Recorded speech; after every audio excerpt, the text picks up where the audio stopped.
Bom dia, é um prazer estar aqui com vocês. Muito obrigado.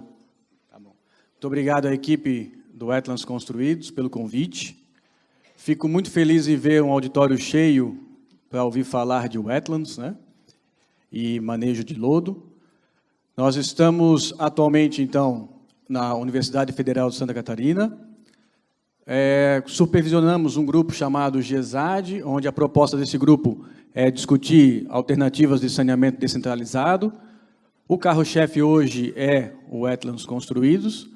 Também estamos, junto com vários colegas aqui, compondo um grupo que a gente intitulou Wetlands Brasil, que congrega várias universidades, várias empresas.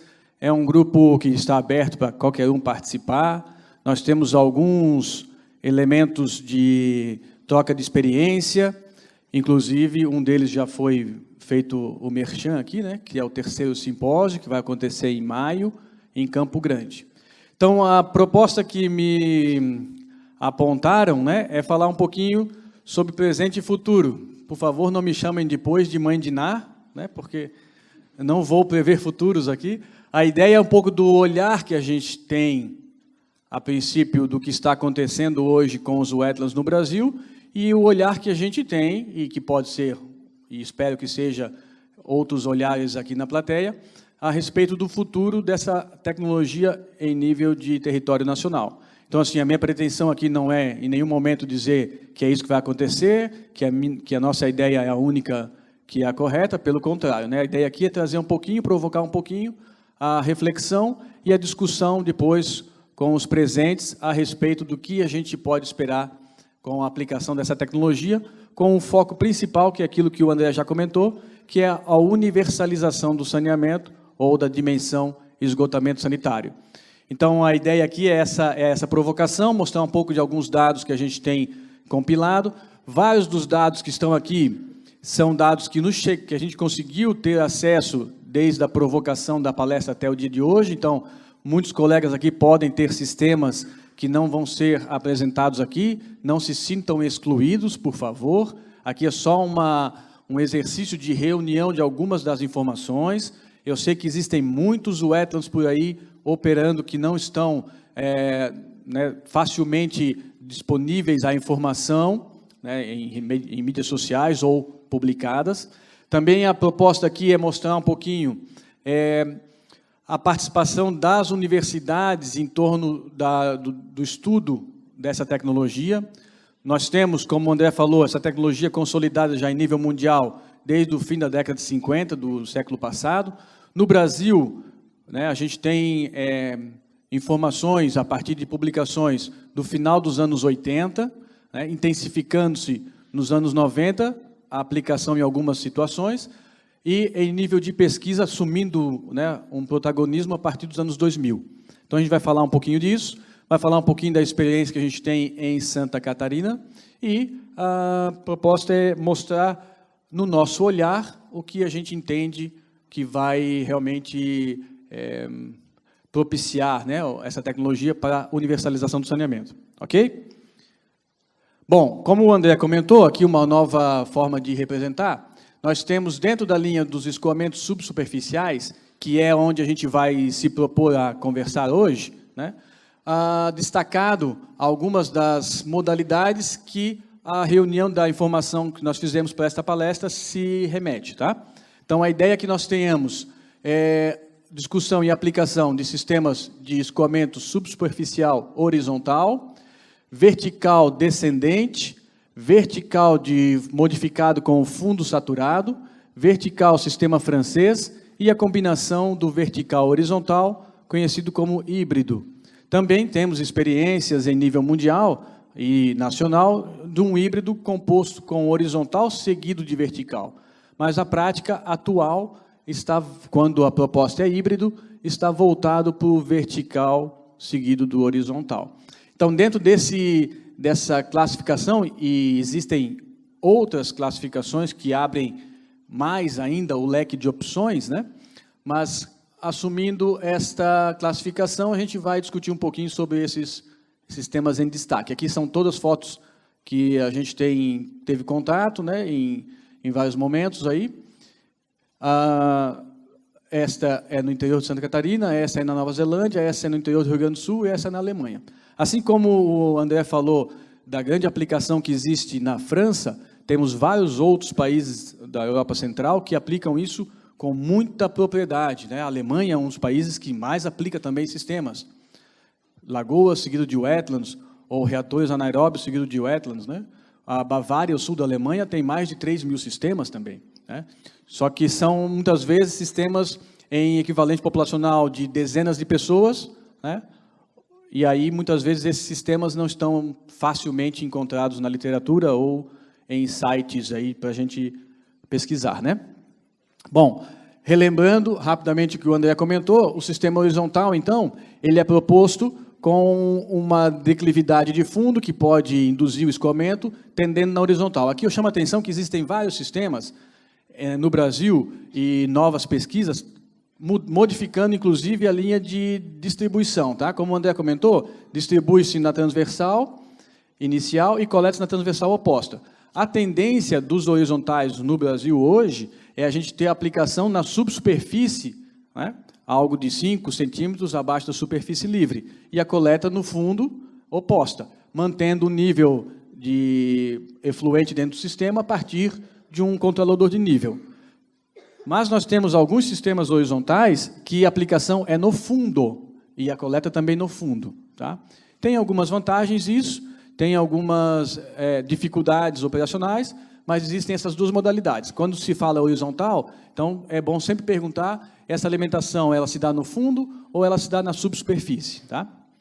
Mas o grande fato aqui é a ideia de você permitir, né, a partir de um anteparo muito simples, o nível da água dentro do maciço filtrante, tá? Chamamos a atenção aqui que a ideia é que você não pode esperar de um wetland horizontal, sobre esses termos aqui de concepção, uma nitrificação efetiva. Ocorre uma oxidação da amônia, mas numa proporção muito inferior ao que ocorreria num sistema vertical. Que a proposta do vertical, como rapidamente o André comentou, é, sim, remoção da matéria carbonácea, mas também oxidação da amônia. Pelo simples fato de você ter arraste de ar muito mais recorrente do que no sistema horizontal. Bom, esse sistema, daí, como eu disse anteriormente, a gente reuniu uma série de informações e está trazendo para vocês. Pode ser que alguns de vocês aqui, nessa sala cheia, que me deixa muito feliz em ver essa sala cheia pensando wetlands, né? Pode ser que vocês conheçam unidades mais antigas, tá? Mas em nível de Brasil, o que a gente tem de informação é esse sistema que está há 23 anos em operação, numa cidadezinha no interior de Santa Catarina, para uma pousada rural, tá? Que tem um equivalente populacional de 150 pessoas. Tem uma área de 340 metros quadrados, já está há 23 anos operando.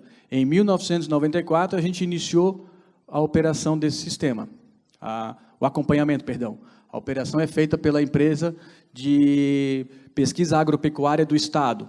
Então, nós tivemos acompanhamento no ano 1, 94, 95, no ano 10, 2005, 2006, no ano 11, e no ano 20, 2010, 2015, 2014, ok? Então, eu não trouxe os dados aqui, porque, enfim, a gente não vai ficar falando sobre eficiências, o sistema é eficiente, a gente traz aqui sistemas eficientes, né? A gente não está trazendo sistemas deficientes, isso já é fato consolidado, mas a gente tem aqui uma série de informações publicadas já, que quem tiver interesse, é só entrar em contato com a gente, tá? Então, esse sistema, vocês podem ver, é muito simples, né? É aquela proposta que o André mostrou ali, escavação no solo, impermeabilizado, disposto o material filtrante, trabalhado a ideia da distribuição e plantado a macrófita, no caso aqui, Zizaniopsis bonariensis, em cima do leito. Esse sistema ele é muito resiliente, ele já foi totalmente inundado em eventos de cheias, né? Ele já teve problemas de empoçamento, mas não houve nenhuma intervenção ainda sobre o material filtrante, sobre a hidráulica do sistema, tá, ok? Como isso aqui é uma pousada rural, você tem variações populacionais muito grandes. Então, em momentos onde tu tem pouca aplicação de esgoto, né, o sistema tende a se autorregular. Então, a foto está aí, mostra um sistema que a gente tem como relato aí, um dos mais antigos, ainda em operação. Também a prática comum que a gente visualiza, então esse seria o presente, né, na nossa palestra, aí. Futuro virá daqui a pouco. A gente tem como prática a aplicação em nível residencial. Em nível residencial, fica difícil a gente ter essa informação depois de desempenho, de dados de projeto, né? A gente tem várias residências que existem, que se propõem a fazer o seu sistema de esgoto, né, por meio de um tanque séptico, seguido de um wetland horizontal, por exemplo, né? Ok? Isso aqui é aceito pela Vigilância Sanitária de vários municípios em Santa Catarina, inclusive gerando alvará sanitário, habite sanitário para o habite da residência, né? Muitas vezes é aceito o seu lançamento do efluente tratado em rede de drenagem pluvial, ok?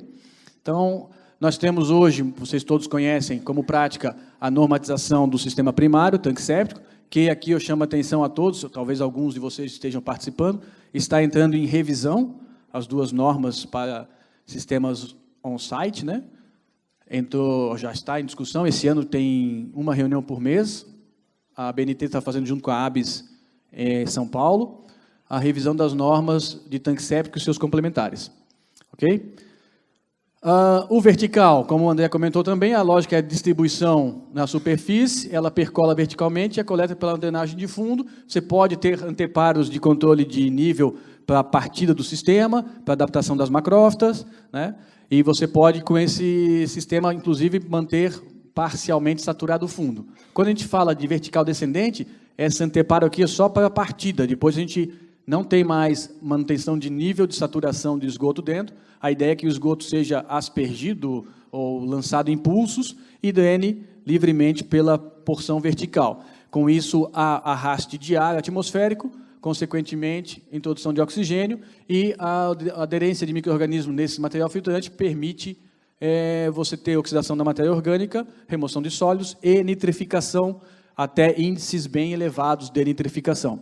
Tudo isso está relacionado a parâmetros de projeto, e aqui eu chamo a atenção de vocês, de nós todos, que além de parâmetros de projeto, nós temos que ter as condições de contorno do sistema. O que eu quero dizer com condições de contorno? Parâmetros de projeto, vocês vão ter informações de carga aplicada por metro quadrado por dia, né? Taxa hidráulica por metro quadrado por dia, ou litros por metro quadrado por dia, índice, a profundidade do leito, tipo de material filtrante. Ok, isso são critérios de projeto. Condições de contorno. Ok, o que são condições de contorno? Nós temos aplicação diária, nós temos aplicação diária em pulsos. Quantos pulsos está se prevendo? Tem alternância de uso de sistema? Em que região climática ele está implantado? Qual é o regime pluviométrico dessa região?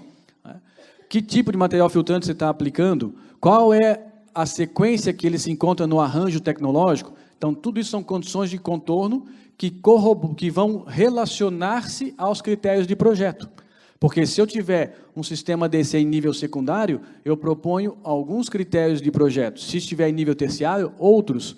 Se ele tiver com aplicação constante, 24 horas, né, ou 8 horas, diariamente, é uma situação. Se eu tenho alternância de uso, ele trabalha 3 dias fica em repouso, eu tenho outra situação. Ok? Então, é isso que é fascinante nos wetlands. Né? Você consegue adequar situações de projeto e operacionais conforme as necessidades e a qualidade requerida para o seu efluente. Ok? Vamos avançar, que temos muitas telas. Então, a ideia desses de vertical descendente ou livre, nós temos aqui sistemas já operando há 7 anos para uma empresa, equivalente populacional 250 pessoas. Esse aqui foi objeto de dissertação de mestrado da Camila Trem. Cadê a Camila Trem? Ô, Camila, lá atrás. Né? Que hoje está aqui com o grupo do Sr. Marcos. Nós temos também a possibilidade de, com a manutenção desse indutor, desse manutenção de fluxo aqui dentro, promover um fundo saturado. A ideia interessante aqui é que você tem uma zona, então, com bastante arrasto de oxigênio e uma zona anóxica. A gente está estudando isso, está aplicando isso em Santa Catarina e em outros locais do Brasil e do mundo. A ideia aqui é que eu tenha, além da remoção de carbono e oxidação da matéria nitrogenada, amônia, eu consigo ter redução do nitrato formado. Então, a ideia aqui desse fundo saturado é verificar a sua competição ou a sua possibilidade de substituir um sistema de híbrido, né, vertical ou horizontal. tá? A gente está estudando essas possibilidades. Também temos um sistema já há 10 anos aplicado num condomínio residencial, equivalente populacional até 2.000 pessoas, hoje ele não está ainda em plena carga, né? Com uma área de 3.000 metros quadrados, também foi objeto do trabalho da Camila. Oi, Camila. Né? Continuamos com os estudos lá, estamos desenvolvendo outros estudos. Os híbridos, então, a tendência que nós temos no Brasil, né, ou que nos chega de informação, né, é vertical seguido horizontal, como eu comentei. Temos sistemas aqui já há mais de 8 anos empregados, né? Então, vocês estão vendo que as informações que nos chegam, publicadas ou por informação que nos traz de colegas aí, estão aí a partir dos anos 2000, né? A aplicação 2002, 2005, de fortemente isso no Brasil, né? Então, rapidamente, como uma linha do tempo, e aqui, de novo, eu chamo a atenção aos meus colegas que estão aí trabalhando com o Atlas, a gente está trazendo algumas dos exemplos, algumas dos objetivos em nível, a gente ousou aqui em botar em uma escala de tempo, o que cada ano a gente tem como proposta de estudar e de verificar resultados que foram publicados, tá? Mas, antes disso, nós temos como primeiro projeto de wetland no Brasil relatado na literatura, datando de 1980. Depois, se alguém souber algo diferente, vamos discutir, né? Aqui é a proposta que a gente apresenta esses dados aí. Em 1990, eu chamei aqui a atenção porque a gente teve, no estado de Santa Catarina, a ampla difusão dessa tecnologia, motivado por uma parceria com um banco alemão, né? E esse banco alemão, então, subsidiou vários estudos com essa empresa de pesquisa agropecuária, e tivemos vários sistemas implantados em Santa Catarina, inclusive a grande maioria ainda está em operação. Só que são sistemas que não estão com acompanhamento periódico e sendo publicados esses resultados, né? Mas estão operando. Então, como eu disse, o primeiro relato que nós temos é de 82, né? De Salate.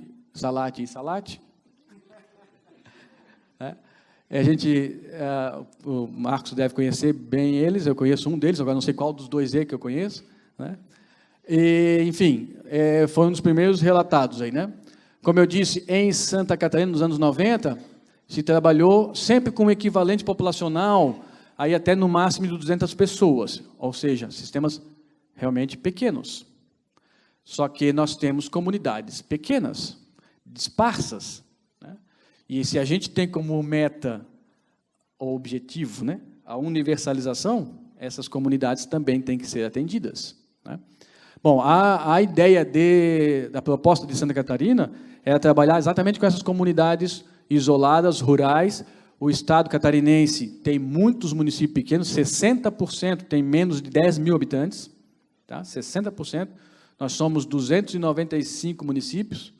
O estado catarinense ele tem uma particularidade que é bem acidentado topograficamente, né?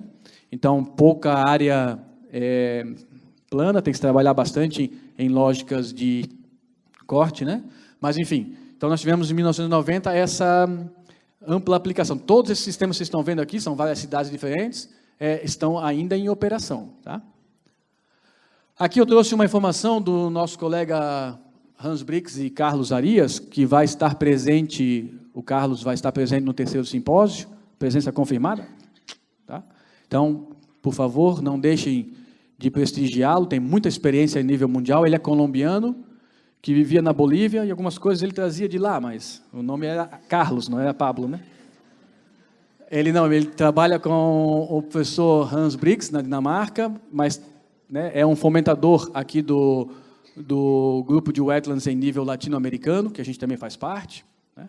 Inclusive, já fazendo um merchan para 2020, o simpósio latino-americano de wetlands 2020 vai ser em Florianópolis, tá? Ano que vem vai ser no Peru, então fiquem atentos. Bom, eu trouxe essa informação só para mostrar que na base da Web of Science, né, entre 2007 a 2015, mas pegando principalmente 2013, 2014, 2015, nós tivemos mais de 1.000 trabalhos publicados. É muita coisa, né? É muita coisa. Só nessa base de busca aqui, né? Com essas palavras-chave, né? Constructed Wetlands, Treatment Wetlands, Artificial Wetlands.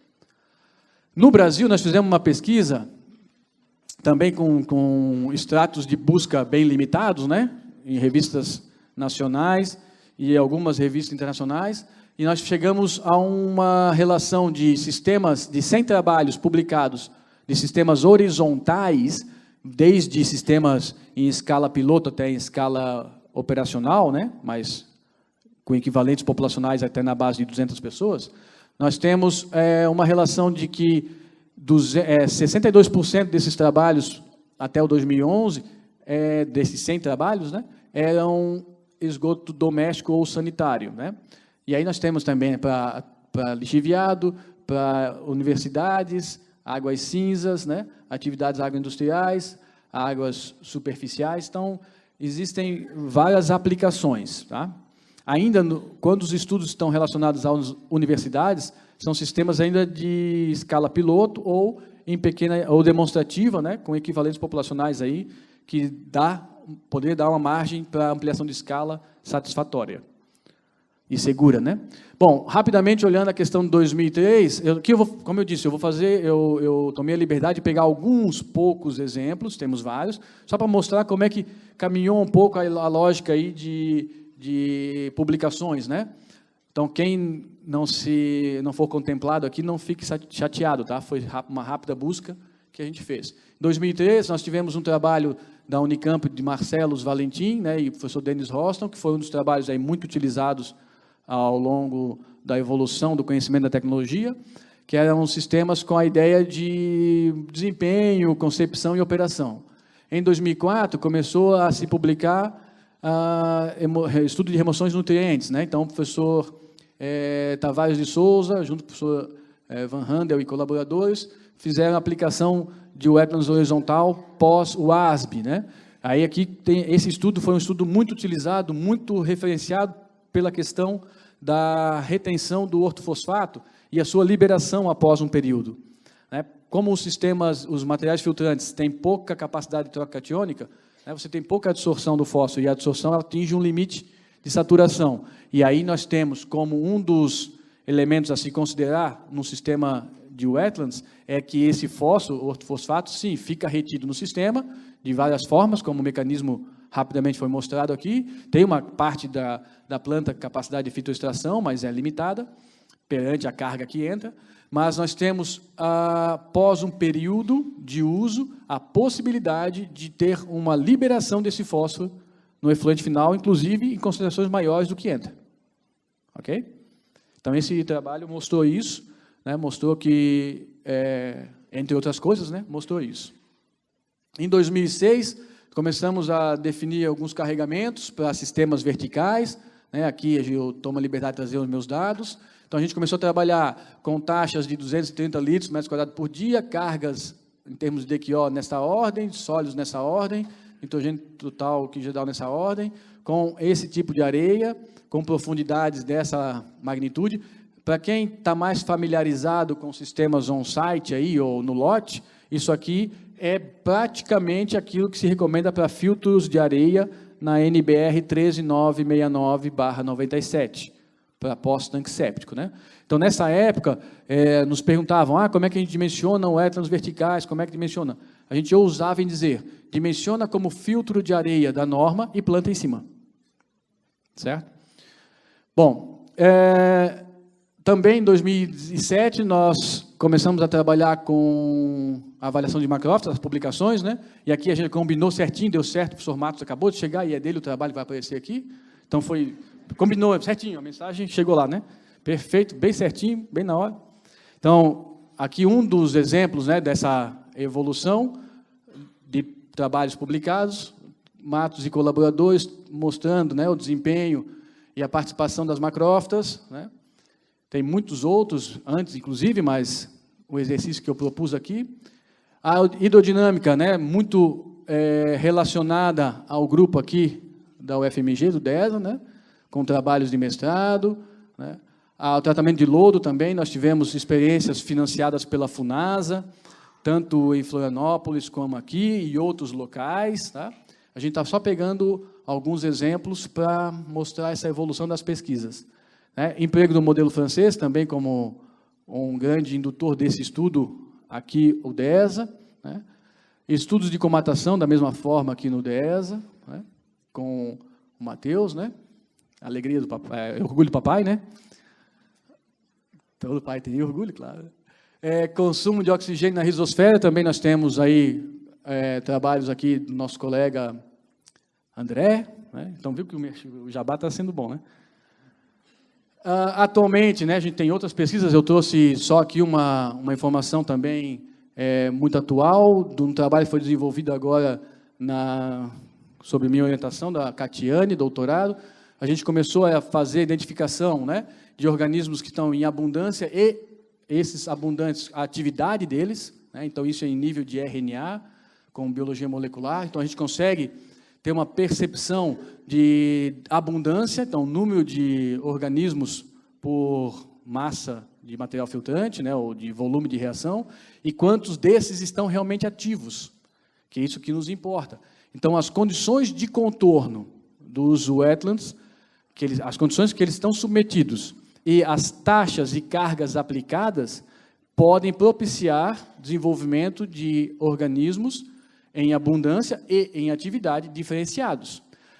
Esse estudo aqui se deu em sistemas de fundo saturado, avaliando o topo e o fundo, e a gente percebe, né, a ativa participação de organismos desnitrificantes, de árqueas oxidadoras de amônia, isso é algo muito recente, né, e bactérias oxidadoras de amônia. Aí esse estudo mostrou, entre outras coisas, que nós temos em abundância mais bactérias oxidadoras de amônia, mas em atividade, maior atividade das árqueas.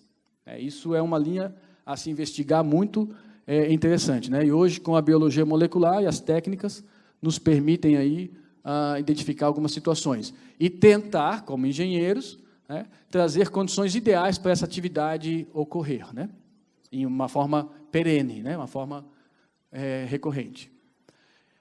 Então, a atual aplicação no Brasil, né? Que a gente percebe, de novo, as informações que a gente coletou, podem ter muito mais do que isso. Nós temos algo como 14 estados brasileiros, né, recorrentemente mostrando que estão usando wetlands. Eu ouso dizer que todos os estados têm, né? Só que a gente não tem essa informação conosco lá, com a base de dados que a gente tem. Se alguém quiser aí ampliar, né, a gente fica muito feliz. 15 universidades pesquisando wetlands corriqueiramente. Eu acredito que tem muito mais que isso. Tem muito mais universidade que isso, né? Entidades públicas financiando projetos com wetlands, né? Principalmente, hoje, o maior fomentador desta tecnologia com dinheiro público é a FUNASA, né? Inclusive, a FUNASA está discutindo, hoje é 28, né? Hoje, não, perdão, 4 e 5 de abril, é isso? Eles estão, a primeira reunião no Sul, para o Plano Nacional de Saneamento Rural, ok? Que dentro, quem lembra aí, o PlanSab dividiu em 3 grandes eixos, um deles é o Plano de Saneamento Rural, né? Está começando as oficinas, começa pelo Sul, a outra é aqui, né? Vai ter uma aqui, a coordenação aqui, exatamente, isso, coordenação aqui da UFMG. Então, a primeira oficina vai ser agora na cidade de Lapa, no Paraná, nas próximas semanas aí. E aí vem aquela pergunta, o que é saneamento rural para uma cidade de 5 mil habitantes? O que é rural, o que é urbano numa cidade de 5 mil habitantes? Eu ouso dizer que o urbano é a igreja do lado da delegacia com a prefeitura, né? O resto é rural. E o Banco do Brasil, ou a Caixa, né? Ali já é o rural, né? Ali começa o rural. E aí vão financiar para todo o município, então, acredito eu, né? Então, isso é uma discussão que eu só estou aqui retornando a público aquilo que a gente já ouviu da FUNASA. Eles também têm dúvida, deve ter colegas da FUNASA aqui, né? Também tem dúvida quanto ao que é urbano e rural numa cidade de 5 mil habitantes, né? De 10 mil habitantes, 15 mil habitantes. 15 mil já temos ali uma padaria que abre, né?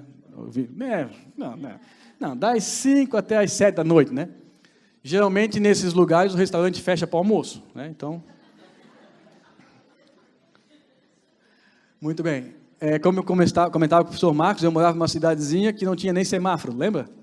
E aí um iluminado inventou de botar um semáforo lá, criou um caos na cidade, né? Teve 2 acidentes de trânsito, coisa de louco, no ano, né? Nós temos esses iluminados, né, que sentam lá e querem mudar toda a tendência da cidade. E esses iluminados fazem para o saneamento isso, né? fazem leis em municípios pequenos do tipo, é proibido no município lançar esgoto no solo, no rede pluvial, nos corpos hídricos superficiais. Vai lançar onde? Vai lançar onde? E nem diz que é esgoto em que nível, né? Tratado, obviamente. Mas se tu for olhar a lei pé da letra, está lá. É proibido lançar esgoto no subsolo, em águas pluviais, na rede de drenagem, em águas superficiais. Então, vamos botar em lata de margarina de 5 litros e levar para a prefeitura, né? Então, tem essas, né, coisas que a gente tem que, inclusive, superar. Isso já está na ideia, na minha proposta aqui de discutir o futuro, né? Nós temos que rever e verificar as possibilidades de abrir o leque de opções em municípios pequenos. Porque, como o André comentou, as estações, no caso aqui que ele trouxe de Minas Gerais, se não me engano, as estações não se pagam em muitos momentos, né? Eu ouso dizer que nem a rede se paga nessas cidades pequenas. Então, será que o transporte tem que ser por meio hídrico? Né? Para esses municípios de 2.000 habitantes, 3.000, 5.000? Mas vamos discutir daqui a pouco. Então, a Funasa é o principal fomentador. Nós temos lá, eu vou mostrar a foto depois aqui, a Funasa já financiando os wetlands verticais para uma cidade em Santa Catarina para até 3.000 habitantes. Né? Empresas aplicando o wetlands construído como alternativa de tratamento, né?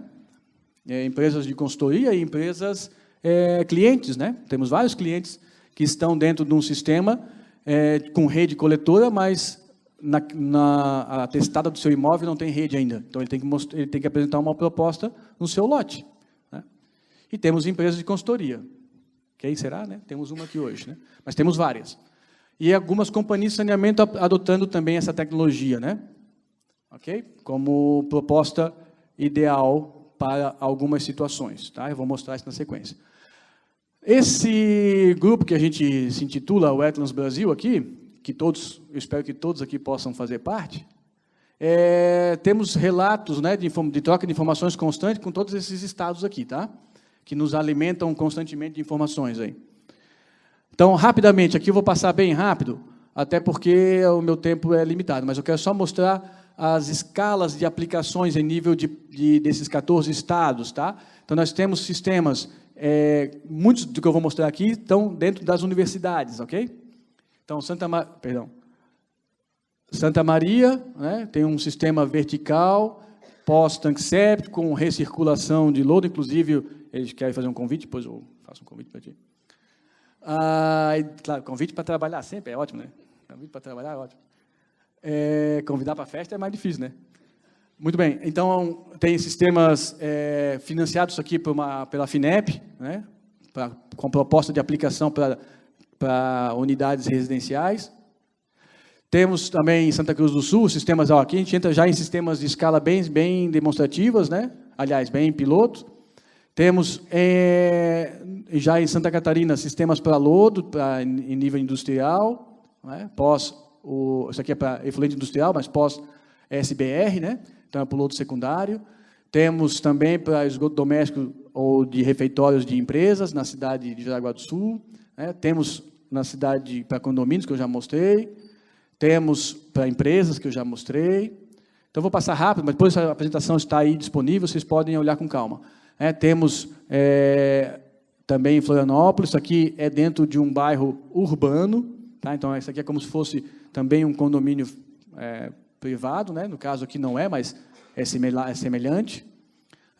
Temos aqui um caso que eu vou depois reforçar, em Campos Novos, isso aqui é para uma escola. Então, nós temos várias situações na região que vocês têm também aqui. O órgão ambiental municipal, hoje em Florianópolis, é que licencia atividades dentro do município. Né? Temos do Estado, mas temos do município. E temos várias escolas municipais de Florianópolis que estão em bairros que não é a parte central, e bairros onde não tem rede coletora ainda. Né? Então, estão discutindo lá, estão licenciando lodos ativados para a escola. Nada contra lodo ativados, pelo amor de Deus, tem mais de 100 anos aí de experiência, né? Eu sou um dos que mais defende lodo ativado. Mas talvez para essa situação... Né? Então, isso aqui é um caso muito bem sucedido. Esse caso aqui e outros dessa cidade é tão bem sucedido que foi divulgado na novela das 9.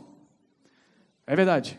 Por incrível que pareça, não sei se vocês vão lembrar, aquela ex-prefeita, aliás, a prefeita da novela lá, a Cláudia Raia, ela, um capítulo, ela com o Gianecchini discutindo que eles iam para Santa Catarina, Campos Novos de Joinville, ver situações de saneamento bem-sucedida para aplicar no município dela. Lá. Tá? Falou na novela lá. Aí nós, oba! Divulgamos em YouTube, tudo que puder divulgar aí, tá? Então, só botar lá, Cláudia Raia fala em saneamento na novela, vocês vão encontrar. Ok? Porque isso aqui depois teve uma repercussão, esse prefeito ganhou prêmio, aquela história toda, né? A gente que faz, o prefeito ganha prêmio. Ótimo, né? Bom, também sistemas em nível até de residências rurais, né? Então, temos várias escalas. Esse aqui é o caso que eu comentei, financiado pela FUNASA, até 3.000 pessoas, né? Já está em fase de operação. Essa é a nossa EIT escola, também em Florianópolis, né? Então, a gente fez tudo para cima aqui para poder trabalhar legal. Aqui é um arranjo, aqui é outro, enfim. Vamos lá, difusão em Santa Catarina, que eu já comentei, temos para várias situações. No Paraná, temos sistemas desde bancadinha, né, até sistemas maiores. Tá? Então, muito motivado pela Tecnológica Federal do Paraná. Esse aqui é um sistema bem interessante, é um projeto muito bonito que eles têm com a Emater e com as comunidades rurais. Né? Isso aqui é um vertical saturado de fluxo ascendente, quer dizer, completamente diferente daquilo que eu mostrei até agora, né? Então, imaginem, me desculpem aqui os especialistas, mas vou usar, é quase como se fosse um reator anaeróbio, mas em vez de ser fechado, está plantado em cima. Então, é a mesma lógica de vem do tanque séptico, tem fundo falso, asperge, passa pelo material, acende, passa pelo material filtrante e é coletado em cima, né? É uma alternativa bem interessante para bem pequenas contribuições, né? Outro sistema, a Unicamp também trabalhando na época do PROSAB, com sistemas em escala piloto. Né? Nós também temos ainda sistemas em escala piloto sendo trabalhados, em São Paulo, né? Lixiviado de aterro. Né? Aqui é o caso que já foi comentado pelo André, um grande sistema no Rio de Janeiro. Né? Também outros em escala piloto no Rio de Janeiro. Em Vitória temos alguns sistemas. Eu não trouxe aqui algumas fotos de outros colegas de Vitória, então... a gente tentou trazer algumas só para mostrar que em vários locais, vocês já conhecem isso aqui, né? Vários locais nós temos aplicados aí, aqui, como eu disse, é em nível de pesquisa, então está muito relacionado com as universidades, né? Aí temos um caso aqui do aeroporto Tancredo Neves, não é isso? Pelo menos a gente achou na internet isso, confere, né? Em Brasília também tivemos estudos, né? Em Goiânia, Campina Grande, enfim. Tá? Então, um panorama... rapidamente do que as universidades estão fazendo. Agora vem a nossa bola de cristal, deixa eu pegar ali, né? E vamos tentar ver o que a gente pode fazer com o futuro. Né? Bom, então eu vou usar aqui em dizer a minha opinião, e aí a gente depois vai discutir aí na mesa redonda essa tendência. É a mesma informação que o André trouxe, mas eu quero chamar a atenção o seguinte, se nós temos como proposta universalizar, nós temos que pensar nesses municípios aqui, ó, certo? Olha já, gente, a gente tem 1.300 municípios na faixa de 1.000 a 5.000 habitantes. É muita gente morando em município pequeno. Aliás, é muito município com pouca gente. Ao contrário. É muito município com pouca gente. Né? E eles precisam ter alternativas que não seja só remetida à sua responsabilidade, no seu lote. Né? Porque, em algumas situações, é interessante trabalhar de forma coletiva. E essas comunidades, nesses municípios, principalmente as comunidades rurais desses municípios, já são muito bem articulados em torno da água. Eles têm as suas associações de água. Né? A prefeitura, junto com algum órgão financiador, fomentou lá a perfuração do poço e eles hoje têm uma sindicância, um condomínio em torno da água, né? E cobram a energia elétrica disso. Aí, qualidade? Bom, enfim, cabe à vigilância municipal controlar. Então, já existe um exercício de organização coletiva em torno do uso da água nessas comunidades rurais. Por que não em esgoto? Né? Ok? Então, nós temos muitos municípios, né, dentro dessa faixa. E esses municípios aqui, ditos médios, né, nós temos a cobertura de esgoto, de rede coletora de esgoto, em parte da cidade. Né? Temos vários bairros que não são cobertos por rede. Também tem que ter alguma alternativa. E eu chamo a atenção da ampliação da ocupação nestas cidades por meio da criação e expansão dos loteamentos, dos condomínios fechados, né, que não estão sendo cobertos por um esgotamento coletivo. Então, o sistema, eu vejo, a minha visão em um wetlands é dentro da lógica descentralizada, compor com outros arranjos, obviamente, né, ser mais uma tecnologia capaz de entrar dentro da proposta daquela localidade, né, de preferência, sob um ponto de vista sustentável. E o que eu chamo aqui sob um ponto de vista sustentável? É que os insumos e os subprodutos continuem na mesma bacia de escoamento. Tá? Então, não tem muito sentido eu pensar em sistemas descentralizados e dizer que são sustentáveis, se o subproduto lodo vai ser transportado a várias bacias de escoamento de distância, né? Ou tem que trazer algum insumo químico para a minha estação. Ok? Então, a ideia é que ele seja mais um arranjo, e esse eu vejo como realmente o futuro da aplicação dos wetlands construídos, né? Então, em loteamento, você pode continuar trabalhando com a proposta de rede compacta, né? Aqui pegando um exemplo, quem conhece lá das experiências do Espírito Santo, né? Mas também posso fazer em sistemas expansivos naturais, cujo aporte energético principal vem de ações naturais, interação, né, macrófita, micro-organismo e a parte física de retenção no maciço filtrante. Okay? Mas não esqueçamos que aqui continua tendo os outros elementos do sistema de escoamento, né? Para condomínios fechados, né? Para dentro daquelas cidades, ainda nós temos zonas com baixa densidade populacional, zonas rurais, né, que talvez eu vou trabalhar em nível de residência ou vou trabalhar em nível desse coletivo, né? Vamos pegar esse caso aqui, ó, 6, 7 casas, né? O rio está aqui, ó. Será que eu preciso trazer uma rede de esgoto aqui ou posso fazer esse transporte para o caminhão e levar para a estação? Não posso levar para uma estação de caminhão?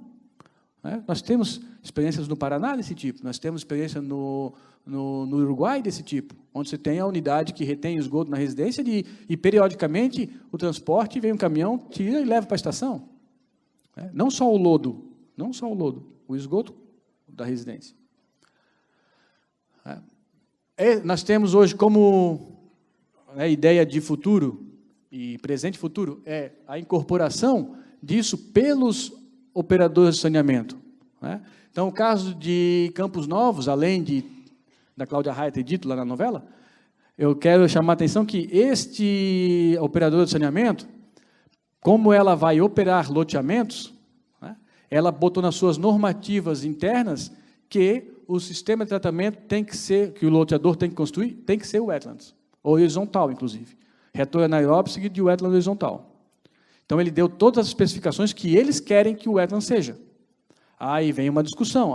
Pode, não pode, como fazer, como não fazer, né? Então, eles criaram uma normativa interna e uma lei municipal referenciando essa normativa como objeto a ser seguido. Ok? Criou polêmica, mas é aquela velha história. Eu, por norma, posso fazer rede coletora de esgoto com diâmetro 100, mas as operadoras não aceitam diâmetro 100, querem 150. Então, um exemplo muito simples, né, de obrigar a um mínimo padrão, porque quem vai assumir depois a operação é a operadora de saneamento. Então, hoje, nesse pequeno município, não é tão pequeno assim, mas esse município adota como proposta, em subbacias de escoamento, sistemas wetlands. Tá? Florianópolis, hoje, a operadora Casan tem no seu contrato de programa a obrigatoriedade de operar loteamentos. Então, eles estão agora preocupados em ter uma tecnologia capaz de ter um requerimento operacional simplificado para que uma equipe possa percorrer vários sistemas desses quando vierem a ser implantados com uma frequência menor do que diária. Então, a gente entende que wetlands bem concebidos e bem planejados podem entrar nessa categoria de um requerimento operacional não tão frequente, não diário, e uma equipe possa fazer. E aí vem outra pergunta, será que não é interessante abrir esse mercado para terceiros fazerem? São provocações. Também eu vejo como futuro o sistema francês, que pode ficar ao lado das estradas, ao lado das autopistas, né? Também como futuro a ideia do lodo, né? Então, nós temos hoje em Florianópolis, lá, o Jurídico Internacional, tratando o lodo de SBR, lodo secundário, né, em leitos com plantas. Quem for no LET 2017, da IWA, né, uma das visitas, que vai ser em Florianópolis, no final de maio, uma das visitas vai ser nesse sistema. Também temos o sistema da operadora de saneamento, que não está assim operando como devia, mas está lá, de filtros para lodo de estação em nível secundário. Né? Vejo como futuro o envolvimento de empresas especializadas. Claro, aqui não existe só uma empresa, existem várias. Né? Está aqui a nossa promotora desse encontro hoje, mas temos várias outras. Né? E esse país é enorme, né? Nós temos, então, continuando, tem várias outras empresas que estão, hoje, vendendo sistemas para clientes que estão em bacias de escoamento que não têm atendimento de rede coletora na frente do seu imóvel, como empresas, como pequenas indústrias, né? Ou shoppings, depende muito onde ele está no seu contexto.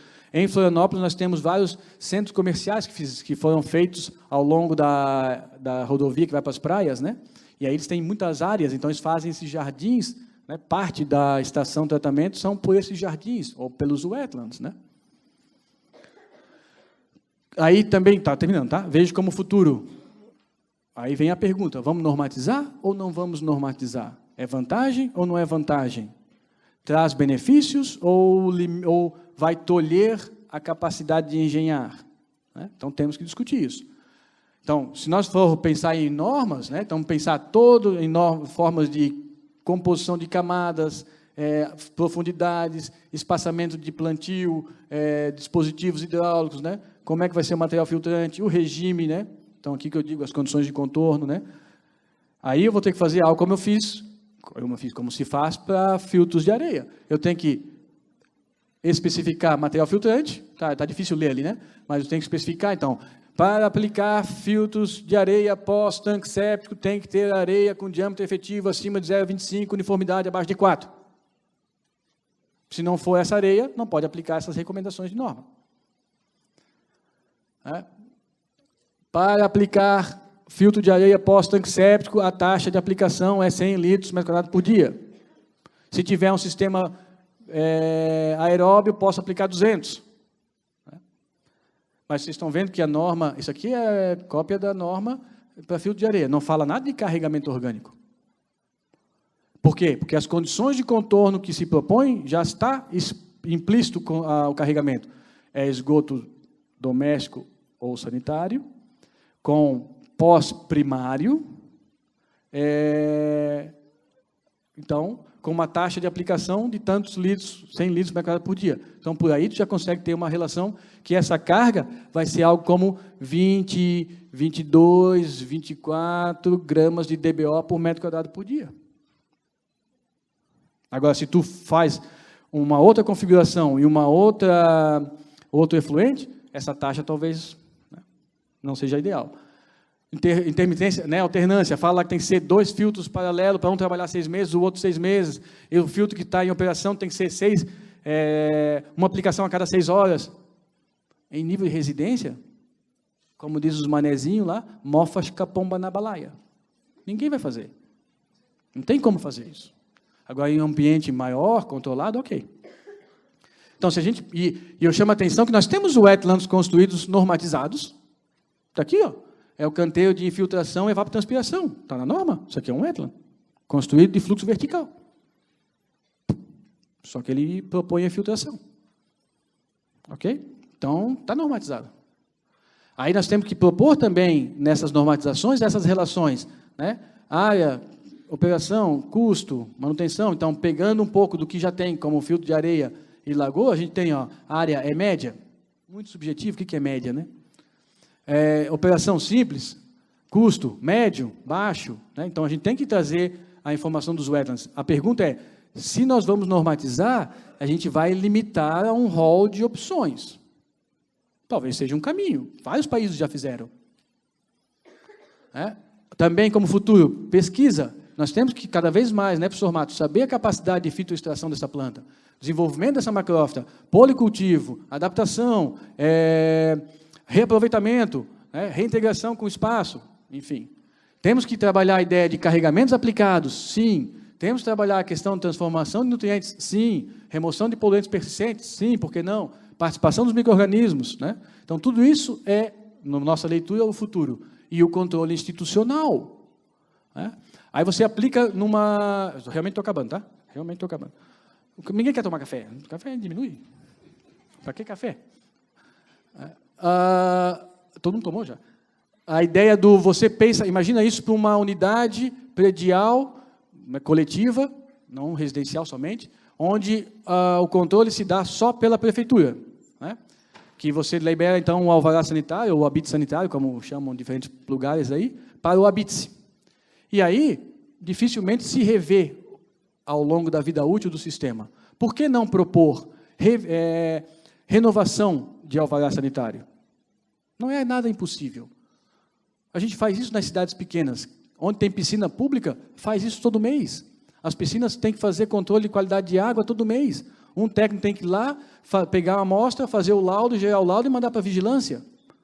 Certo? Não estou propondo isso na residência ou no pequeno empreendimento uma vez por mês. Uma vez por ano. E muitas vezes não precisa nem da qualidade do efluente, porque se o efluente for lançado em solo, nós não temos padrões para lançamento em solo. Nós não temos. Vamos seguir que norma daí? Nós não temos. Nós temos para águas superficiais. Mas o que nos preocupa é como é que está operando o sistema. Então, por que não fazer renovação a partir de um laudo, né, de um parecer baseado em laudo fotográfico de um técnico habilitado uma vez por ano, ou duas, conforme o experimento. No final da década de 90, início dos anos 2000, a gente teve uma resistência muito grande dos órgãos ambientais locais, municipais, ou vigilância, para aprovar sistemas desse tipo, né? Porque não está normatizado, né? Então, se tem dúvida, se tem agente da vigilância aqui, ou agente licenciador, tem dúvida na tecnologia, a prova condicional. A prova condicional, durante os 3 primeiros anos, o indivíduo tem que apresentar recorrentemente laudos de eficiência e de funcionamento. Agora, a gente não pode dizer, não está na norma, não dá. Não existe isso. Então, a gente não vai crescer nunca. E isso limitou muito os wetlands na década de 90. Tá? Eu sou um cara novo, mas eu já estou 20 anos nessa história. Aí, na década de 90, a gente era um ET. Hoje, a gente está botando 400 pessoas em auditório. O tema, né? Tema wetland. Então, a gente está acordando para isso? Não. É porque, realmente, é uma tecnologia robusta, passível de ser aplicada para diferentes situações, com requerimento operacional. Sim, existe, mas adequado à realidade local. E você pode, inclusive, né, propor um agente local para olhar todo dia o sistema, né, e aí achar algum tipo de subsídio no IPTU do cara, na tarifação de água e esgoto. Sei, nós estamos aqui para engenhar. Vamos engenhar. A gente quer botar isso na comunidade rural e não quer mandar o funcionário toda semana para lá, ou todo dia, elege ou capacita um agente local e trabalha com ele incentivos. É possível, sim, é possível. Então, eu tenho que propor normativas, né? A gente tem lá para condomínios rurais, e aí nós fizemos um trabalho recente agora de mestrado para verificar a aplicabilidade disso em loteamentos. E por que isso não pode compor a área verde de loteamento? Planta nativa, atrai fauna e flora, está ocupando a área verde de vegetação. Nós lá entendemos área verde de vegetação, área verde de lazer. Está ocupando a área verde de vegetação, está atraindo a fauna local, por que não posso usar aquele espaço? Okay? Então, são reflexões, esse é que eu vejo como futuro.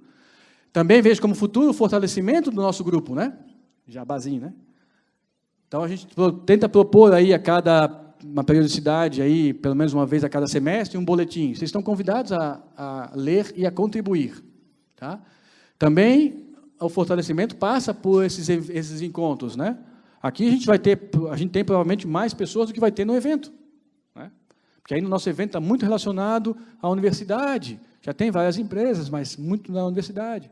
E, enfim, mas cada vez mais nós tivermos esses tipos de ações, mais vai se entender sobre a robustez e o desempenho da tecnologia. Ok? Então, esse é o site para o evento, e muito obrigado.